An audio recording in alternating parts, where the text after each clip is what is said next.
देखो गुरु, यूं ही पवन सिंह को पावर स्टार नहीं कहा जाता और ना ही पावर स्टार का यह डायलॉग गलत है कि पावर एजे से शुरू होला और एजे खत्म। हाँ, क्या आपने कभी सुना है कि बॉलीवुड जो सॉन्ग आने वाला है, बॉलीवुड जो मूवी आने वाला है, उस मूवी में किसी भोजपुरी सिंगर का गाना हो? नहीं ना।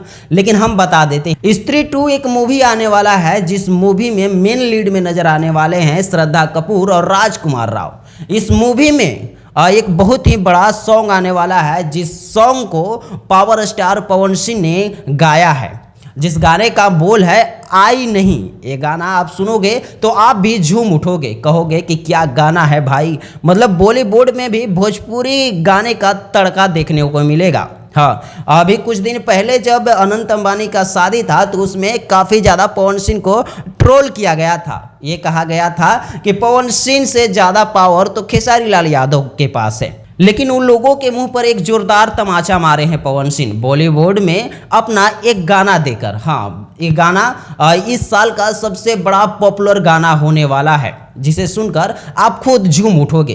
तो पहले आप अगर इस गाने को सुन लिए हैं तो आप कमेंट सेक्शन में अपनी राय जरूर रखिएगा कि आपको ये गाना कैसा लगा। अगर नहीं सुने हैं तो जाकर आप पहले इस गाने को सुनिए, डिस्क्रिप्शन में उस गाने का लिंक दे दिया गया है।